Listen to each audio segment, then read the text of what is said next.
안녕하세요. 거지근성 남자친구 어머님 때문에 파혼한 여성입니다. 가끔 외롭거나 힘이 들 때 사연을 들으러 오는데요.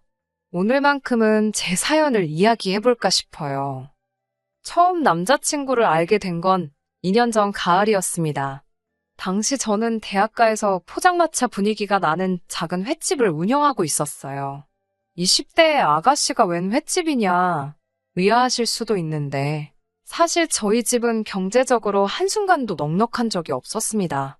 부모님께서 결혼하시던 때 친가와 외가 그 어느 쪽에서도 도움을 받지 못하셨다고요.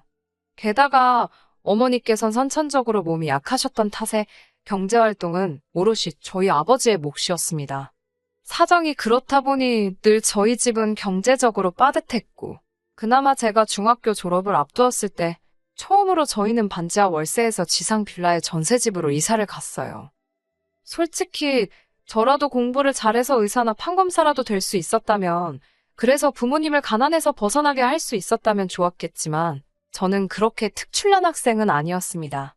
노력을 안 해본 건 아니지만, 제 상태는 누구보다 제 자신이 잘 알았지요. 이대로 대학에 간다고 한들 부모님 돈이나 까먹지 않겠나 싶어서 안 가겠다고 고집을 피웠어요. 하지만 부모님께선 절대로 안 된다고 무슨 수를 써서라도 제 대학 등록금은 내주실 테니 무조건 가라고 그러시더라고요. 대학을 안 나오면 이 사회가 저를 사람으로도 안 봐준다면서. 그래도 운이 좋게 서울 소재의 4년제 대학은 들어가게 되었습니다. 합격의 기쁨도 잠시, 바로 등록금 걱정이 되더군요.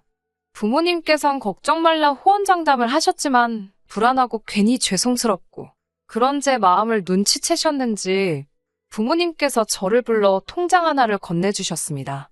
제가 어렸을 때부터 저를 위해 모으셨던 돈이라고요. 아, 그날 저 부모님 앞에서 정말 눈물 콧물 흘리며 어린애처럼 울었습니다.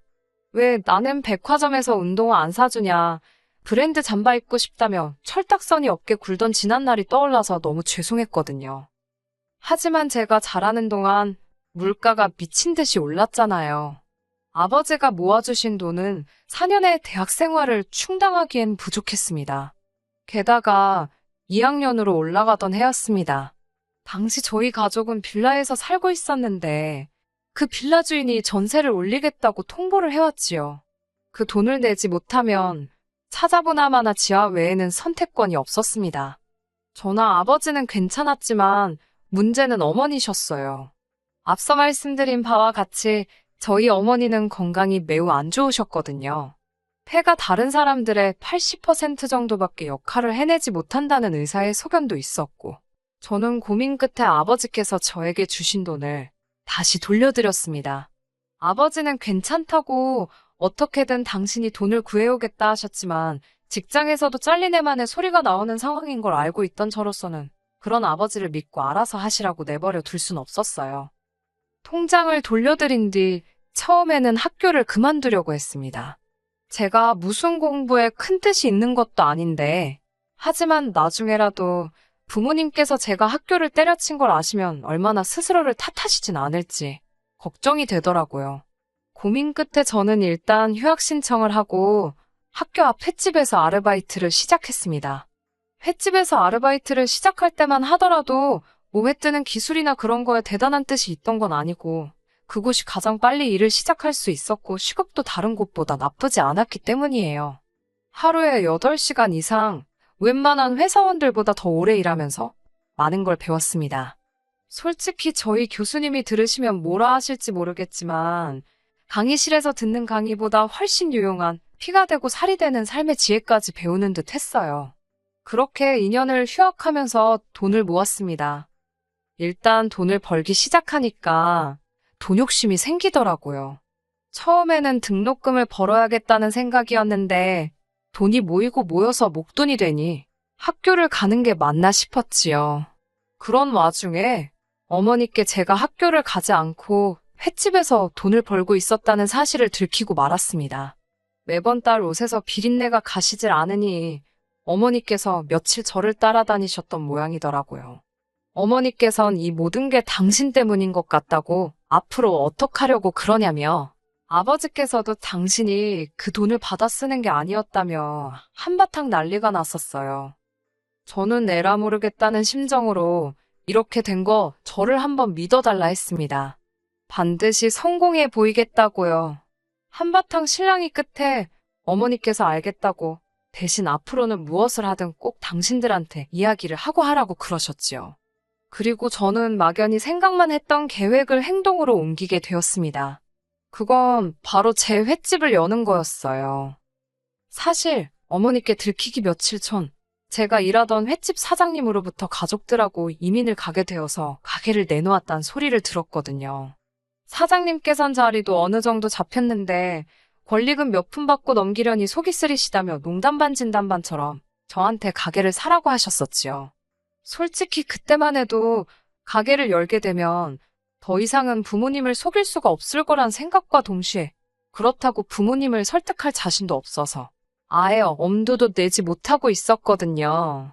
하지만 이제 뭐 부모님도 다 아시겠다. 그 가게를 사야겠다 싶었지요. 그렇게 저는 제 가게를 갖게 되었고 일은 제가 생각한 것 이상으로 잘 풀리기 시작했어요.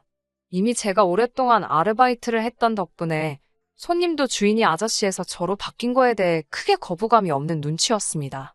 다만 제가 아무래도 생선을 고르는 눈이라던가 회 뜨는 기술 같은 건 주인 아저씨만 못했으니까 제 스스로 자신이 없었네요. 그래서 더 열심히 일했습니다. 매일매일 새벽같이 직접 수산시장을 다녔고 작은 것 하나도 직접 해결하려고 노력했어요. 쉽지 않았지만 그 덕에 이 자리까지 올 수 있었다고 생각하고 지금도 전혀 후회하지 않아요. 그렇게 횟집을 5년 넘게 운영했습니다. 성실하게 노력한 덕분인지 횟집 자체는 완전히 자리를 잡았어요. 하지만 별의별 일은 계속해서 일어나더군요. 술 먹고 시비가 붙는 사람들도 있고 서비스 달라고 들어눕는 사람도 있었고 심지어 먹고 돈을 안 내고 가는 사람도 있었어요.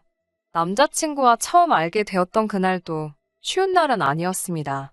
서로 다른 테이블에 앉아있던 손님들끼리 싸움이 붙었거든요. 먼저 시비를 걸던 손님이 오히려 상대한테 얻어터졌는데 제가 여자라고 만만해 보였는지 그 화풀이를 저한테 하려 들었습니다. 급기야는 깨진 술병으로 절 위협하면서 말이에요. 모두가 겁을 먹고 주저하던 그때 남자친구가 나서서 그 손님을 막고 경찰을 부르더군요. 그 일을 계기로 저희는 연락을 주고받게 되었고 얼마 지나지 않아 연인 사이로 발전했네요. 남자친구는 구급 공무원이었는데 직업이 안정적이고 탄탄했던 대신 벌이가 적었습니다. 한 달 기준으로 치면 제가 3배는 넘게 벌더라고요. 하지만 정말이지 전 전혀 신경 쓰지 않았습니다. 데이트 비용의 대부분을 제가 지출하긴 했지만 제가 워낙 바빠서 데이트 자체를 자주 못했기에 크게 부담이 되는 정도는 아니었어요. 그러다 사귄 지 2년이 되어갈 무렵 남자친구가 적극적으로 결혼 이야기를 꺼내기 시작했습니다. 저는 결혼에 대한 확신도 없었지만 그렇다고 결혼을 안 하겠다는 주의도 아니었기에 솔직히 말해서 이만큼 사귀었으면 알 만큼 아는 것 같으니 결혼해도 나쁘지 않겠다 생각했어요. 결혼 이야기가 본격적으로 진행되면서 당연히 남자친구의 가족들도 만나게 되었지요. 물론 인사를 드리러 갈 때만 하더라도 이렇게 남자친구랑 헤어지게 될 줄은 상상도 못했지만요. 도착한 남자친구의 집에는 남자친구의 부모님뿐만 아니라 남자친구의 누나들까지 있었습니다. 저는 선물로 과일 바구니에 꽃을 사갔는데 누나 중 한 사람이 돈 많이 번다더니 손이 작다고 그러대요. 남자친구가 저희 집에 인사 올 때 가져온 것과 똑같이 들고 온 건데 알고나 하는 소린가 싶었지만 그냥 그러냐고 웃어 넘겼습니다. 말이 나와서 말인데 어머님이 3시까지 오라고 하셨거든요. 속으로 애매한 시간대다 싶었지요. 보통 주변 친구들 말이 예비 시댁에 도착하면 식사하고 후식 먹고 그러면서 이야기가 오간다 했는데 3시에 점심을 먹기는 늦잖아요. 아니나 다를까 점심은 안 주시더라고요. 그런 건 별로 신경 쓰지 않았습니다. 제가 사간 과일을 같이 먹으며 이런저런 이야기가 오가기 시작했어요. 어머님께서는 기다렸다는 듯이 제가 어느 학교를 나왔는지 부모님은 무슨 일을 하시는지와 같은 것들을 물어보셨습니다.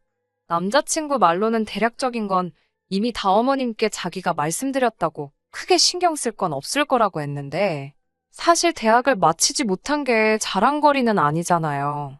하지만 저에겐 딱히 컴플렉스도 아니었으니 솔직하게 말씀드렸습니다. 그러자 어머님께선 고졸인데 대학까지 나와서 공무원을 하고 있는 당신 아들하고 수준이 맞냐는 식으로 저를 무시하시더라고요. 게다가 옆에 있던 남자친구의 누나들까지 나서서는 사람이 돈이 전부가 아니라는 둥, 머리에 든 게 있어야 된다는 둥, 말 같지도 않은 소리를 해대기 시작했어요. 이때 남자친구가 나서서 그러지 말라고 한마디만 했어도 저는 가만히 있었을 겁니다. 하지만 남자친구는 실실쪼개며 웃기만 할 뿐 저를 위해서 한마디도 하지 않더라고요. 내가 뭐 때문에 여기서 이런 대접을 받고 있나 싶어서 맞다고 남자친구랑 말이 잘 안 통한다고 받아쳤습니다. 남자친구가 책상 앞에만 있어서 그런지 꽉 막힌 구석이 있다고 어쩔 때는 저 돈 받고 일하면서 안 답답한가 싶고 그렇다고 받아쳤지요. 그러자 어머님께선 저더러 돈 좀 번다고 벌써부터 당신 아들 무시하냐고 발끈하시더라고요. 저는 남자친구처럼 실실 웃으며 그럴 리가 있냐고 대꾸했고요. 솔직히 처음 인사드리러 간 자리였으니 제가 제 자신을 낮추고 어머님 비위에 맞춰드릴 수도 있었을 겁니다. 하지만 뭐가 그렇게 재밌고 즐거운지 남자친구는 어머님이나 언니들의 의도도 눈치채지 못한 채 제 편을 들기는커녕 멍청이 마냥 자리를 지키며 실실 웃고만 있더라고요. 게다가 집 이야기가 나오자 가관이었습니다. 저는 당시 시세 7억짜리 집을 가지고 있었어요. 당시 주변보다 저평가되어 있던 작은 평수의 아파트를 대출 없이 3억이 안 되는 돈으로 구입했는데 갑자기 집값이 미친 듯이 오른 덕분이었어요. 운이 좋았지요. 남자친구도 물론 이런 속사정을 알고 있었고요. 하지만 어머님께선 이 사실은 모르고 계셨는지 저에게 집은 어떻게 할 거냐고 물으셨습니다. 저는 남자친구와 얘기가 되어 있던 대로 제 아파트에서 시작하려고 한다고 말씀드렸어요. 대신 신혼집으로 들어가는 만큼 인테리어와 가정가구는 남자친구가 하기로 했다고요. 이를 듣곤 언니 중 한 명이 그럼 한 3, 4천이면 되겠다고 그러는데 어이가 없었습니다. 모르면 가만히나 있지 아무렇게나 떠들어대네 싶어서 아니라고 1억 정도 예상하고 있다고 했어요. 그러자 두 언니는 물론이고 어머님까지 눈을 동그랗게 뜨고는 저더러 제정신이냐입니다. 아무리 대학을 안 나왔어도 그렇지 세상 물정을 너무 모른다나요. 시집도 안 가고 어머님께 용돈 받아 쓰는 언니들한테 내가 왜 이런 소리를 들어야 하나 어이가 없어서 웃음이 나올 지경이었어요. 동시에 며느리감한테 제정신이냐고 묻는 게 더 제정신인가 싶었고요. 하지만 제가 따지고 든들 자기들이 실수했다는 걸 인정할 것 같지도 않아서 그건 제껴두고 일단 왜 1억이나 드는지부터 조목조목 설명해드렸네요. 솔직히 말하자면 오래된 아파트라서 일단 안을 싹 뜯어고쳐야겠다는 생각을 했었습니다. 그리고 가정가구도 오래오래 쓸 거니까 좋은 브랜드 제품으로 하고 싶었어요. 사람마다 생각하는 기준이야 다르겠지만 저는 대부분의 시간을 횟집에서 보내다 보니 집에서 머물 때만큼은 정말 편안하게 있고 싶었거든요. 남자친구도 자기가 모아둔 돈도 꽤 있고 어머님이 보태주실 거라서 1억은 거뜬하다 했기 때문에 어머님이 그렇게 놀라실 줄은 몰랐다고 말씀드렸지요. 어머님께서는 저와 남자친구를 번갈아가며 몇 초 동안 바라보시더니 알겠다고 하셨습니다. 대신 아파트 명의를 제 명의에서 공동 명의로 바꾸라고 하시더군요. 황당한 어머님의 말씀에 그건 곤란하다고 했습니다. 1억이 작은 돈은 아니지만 아파트 값에 비하면 반의 반도 안 되지 않냐고 계산이 안 맞는다고 했지요. 그러자 어머님께선 그럼 당신이 미쳤다고 제 집에 1억을 쳐바르냐입니다. 또다시 이어진 어머님의 수준 낮은 언행의 진저리가 나더군요. 저는 어머님께 그 집에 저 혼자 살 게 아니고 어머님 아들도 같이 살 거라고 그리고 그 집에서 저보다 어머님 아드님이 더 많은 시간을 보내게 생겼다는 사실을 다시 한번 상기시켜드렸네요. 그제서야 언니들도 뭐라 반박을 못하겠는지 입은 뻥끗하지도 않고 그저 사나운 눈초리로 절 째려보고만 있더라고요. 확신컨대 남자친구도 그런 언니들의 반응을 봤고요. 하지만 이번에도 남자친구는 사람들 눈치만 이리저리 살펴올 뿐 똑바로 말 한마디도 하지를 못하더군요. 어머님과 언니들 그리고 제 사이에서 신경전이 이어지는 동안 남자친구가 하는 일이라곤 고작 실실 웃거나 눈치를 살피는 게 전부였습니다. 그러다 기껏 생각해낸 소리가 제가 효녀라는 이야기였어요. 다짜고짜 어머님께 그래도 제가 참 효녀랍니다. 매달 돈 벌면 제일 먼저 부모님한테 용돈으로 200만 원씩 보내드린다고요. 뭐 한다고 쓸데없이 그런 소리를 하나 싶어서 저도 모르게 한숨이 나오더군요. 남자친구의 이야기를 가만히 듣고 계시던 어머님께선 그러면 결혼해서도 계속 그렇게 친정에 돈을 가져다 줄 생각이냐고 저에게 물으셨습니다. 저는 조금도 주저하지 않고 그럴 거라고 했어요. 어머님이 제 대답을 마음에 들어하지 않으실 거란 건 예상했지만 그렇다고 거짓말을 하고 싶지는 않았지요. 그러자 어머님께선 이것 보라며 결혼하면 남편이 버는 돈이건 제가 버는 돈이건 부부 공동재산이랍니다. 그러니 남편과 상의를 하고 어른들 의견도 물어야 하는 거라대요. 100번 양보해 남편이랑 상의를 하는 건 그렇다 쳐도 왜 어른들하고 상의를 해야 하는 건지는 이해가 도통되지 않아서 왜 상의를 해야 하냐고 여쭈었어요. 그러자 어머님께선 당연한 거 아니냐며 당신은 친정에 재산 빼돌리는 며느리는 볼 생각이 없으시답니다. 그러자 한 언니가 아니면 양가에 똑같이 잘하면 되겠네 그러는 거예요. 다른 언니도 그 말이 정답이라면서 양가에 똑같이 하면 아무런 문제될 게 없답니다. 다들 미쳤다 제정신이 아니다 싶었지요. 솔직히 이때는 이미 결혼하겠다는 생각은커녕 갈 때 가더라도 할 말은 하고 나가야겠다 싶어 어머님을 똑바로 쳐다보고 말씀드렸습니다. 어머님, 저희 부모님은 당신들 드실 거 못 드시고 입을 거 못 사 입으시며 저를 키우셨지만 어머님은 뭐 절 위해 하신 일이 있으신가요? 막말로 저 잘하는 동안 1,000원 한 장 보태신 게 없지 않냐고. 효도를 받고 싶으시면 어머님이 공들여 키운 자식들한테 받으시면 될 것 같다고 했습니다. 어머님의 얼굴은 점점 울그락불그락 변해갔고 이번만큼은 남자친구도 상황이 잘못되어 간다는 걸 눈치챘는지 절 잡아 끌어서 집 밖으로 나가더군요. 제가 왜 이러냐고 이 손 놓으라고 남자친구 손을 뿌리치니 남자친구가 저더러 너야말로 왜 그러냐입니다. 결혼 안 할 거냐고 적당히 대충 맞춰드리면 되지. 왜 그렇게 다 따박따박 말대꾸를 하냐고요. 어이가 없어서 뭘 대충 맞춰드리냐고 그러다가 내가 지키지도 못할 말에 대답해서 코 깨일 일 있냐고 보아하니 당신 어머님 내 약벌이랑 그런 걸로 후려치기 하실 심산이신가 본데 어림없다 했습니다. 그러자 남자친구도 무슨 말을 그렇게 하냐면서 저더러 돈 좀 잘 번다고 유세 부리지 말라대요. 어이가 없어서 저는 남자친구더러 가서 당신 식구들한테 없는 티 좀 내지 말라고 그러라고 거지도 아니고 왜 남의 재산에 맘대로 숟가락을 얹으려 하는지 이해가 안 된다 했습니다. 그러자 이제 남자친구도 제가 자기 식구들더러 거지라 했다고 저한테 고래고래 소리를 지르고 저도 좀 전까지 어머님과 두 언니들한테 당한 수모가 생각나서 같이 악을 쓰고 저는 이러고 있는 거 자체가 스트레스고 짜증이라고 결혼이고 뭐고 없던 일로 하자고 했습니다. 막말로 너랑 결혼 안 해도 나는 손해볼 거 하나 없다고요. 그렇게 파혼을 하고 3주쯤 지났을 무렵 남자친구가 이야기를 한 건지 횟집으로 남자친구 어머님과 두 언니가 찾아왔더라고요. 다행히 손님이 없었기에 가게에서 잠깐 이야기를 나누게 되었습니다.